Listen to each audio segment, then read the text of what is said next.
আল্লাহও চায় আপনি আপনারা ছোট করেন। আল্লাহর এটা দেখতে বড্ড ভালো লাগে যে আমার বান্দা ছোট হয়ে থাকতে চায়। মান তাওয়াদা তারাফা, যে নিচে নামতেছে আল্লাহ টাইনা উঠায়, আর যে উঠতেছে আল্লাহ থাপ্পড় মেরে নিচে নামায়। কথা কন। মুসা আলাইহিস সালাম, সহিহ বুখারীর বর্ণনা, বনি ইসরাইলের লোকদের মাঝে ওয়াজ করতেছিলেন, নসিহত করছিলেন।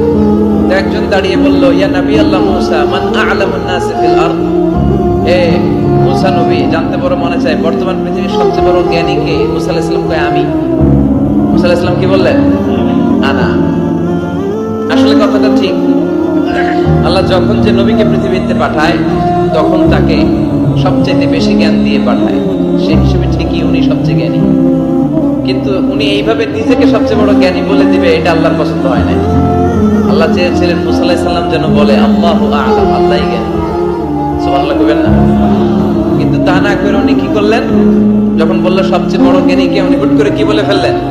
আনা, আমি। আল্লাহ এটা পছন্দ করেনি। আল্লাহ ডেকে বললেন, মুসা, ইউ আর অ্যাবসলিউটলি রং, তুমি ভুল করেছো। তুমি সবচেয়ে জ্ঞানী নও, তোমার চেয়ে বড় জ্ঞানী আছে।